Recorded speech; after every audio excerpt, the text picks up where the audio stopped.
ಇನ್ನು ಪಹಲ್ಗಾಮ್ ದಾಳಿ ಮಾಡಿದ ಉಗ್ರರಿಗೆ ಶಿಕ್ಷೆ ಆಗಲೇಬೇಕು. ಇದು ಹತ್ಯೆಯಾದಂತಹ ಲೆಫ್ಟಿನೆಂಟ್ ವಿನಯ್ ನರ್ವಾಲ್ ಅವರ ಪತ್ನಿ ಕೊಟ್ಟಂತಹ ಹೇಳಿಕೆ. ಯಾರು ದಾಳಿಯನ್ನ ನಡೆಸಿದ್ದಾರೆ ಉಗ್ರರು ಅವರಿಗೆ ತಕ್ಕ ಶಿಕ್ಷೆ ಆಗಲೇಬೇಕು. 26 ಜನರ ಹತ್ಯೆ ಮಾಡಿದ ಉಗ್ರರಿಗೆ ತಕ್ಕ ಶಾಸ್ತಿ ಆಗಬೇಕು. ಪತಿ ವಿನಯ್ ನರ್ವಾಲ್ ಸಾವಿಗೆ ನ್ಯಾಯ ಸಿಗಬೇಕು. ಕಾಶ್ಮೀರಿಗಳು ಮುಸ್ಲಿಮರಿಗೆ ಶಿಕ್ಷೆ ಕೊಡೋದು ಸರಿಯಲ್ಲ. ಜಮ್ಮು ಕಾಶ್ಮೀರ ನೆಲದಲ್ಲಿ ಶಾಂತಿ ನೆಲೆಸಬೇಕಷ್ಟೇ.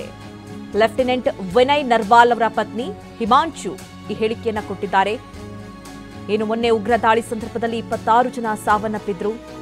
ಅದರಲ್ಲಿ ಲೆಫ್ಟಿನೆಂಟ್ ವಿನಯ್ ಕೂಡ ಸಾವನ್ನಪ್ತಾರೆ. ಅವರ ಮದುವೆಯಾಗಿ ಕೇವಲ 1 ವಾರಗಳಷ್ಟೇ ಕಳೆದಿರುತ್ತೆ. ಹನಿಮೂನ್ಗೆ ಅಂತ ಹೇಳಿ ಕಪಲ್ಸ್ ಇಬ್ರು ಕೂಡ ಕಾಶ್ಮೀರಕ್ಕೆ ತೆರಳಿರ್ತಾರೆ. ಆದರೆ ಆ ಸಂದರ್ಭದಲ್ಲಿ ಗುಂಡಿನ ದಾಳಿಗೆ ವಿನಯ್ ನರ್ವಾಲ್ ಸಾವನ್ನಪ್ತಾರೆ. ನಂತರ ಅವರ ಪತ್ನಿಯ ಆಕ್ರಂದನ, ಅವರ ಕುಟುಂಬಸ್ಥರ ಆಕ್ರಂದನ ನಿಜಕ್ಕೂ ಕರಳು ಹಿಂಡುವಂತಿತ್ತು.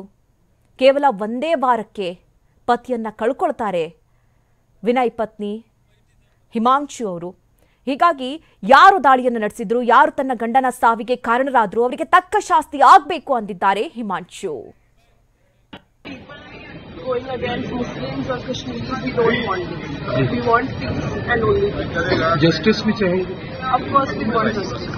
Of course the people that have done wrong with him should be punished. People going against Muslims or Kashmiris, we don't want this. We want peace and only peace. Justice भी चाहिए.